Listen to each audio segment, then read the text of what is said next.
how to fix Roblox Error Code 0. Now let's get right into the tutorial. Firstly, ensure your internet connection is stable and functioning correctly. Restart your router. You can unplug your router.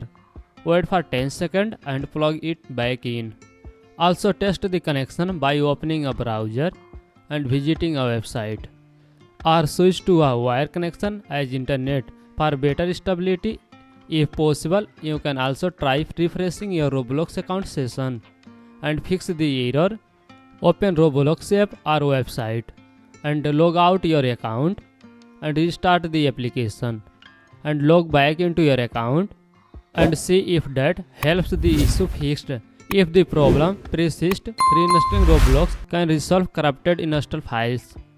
Drag the Roblox app to Trust and see if the fix or not. You can then reinstall the Roblox by visiting their official website and downloading the latest version of the app and log back in. You can also check for system update to help fix the issue. So these were a few fixes.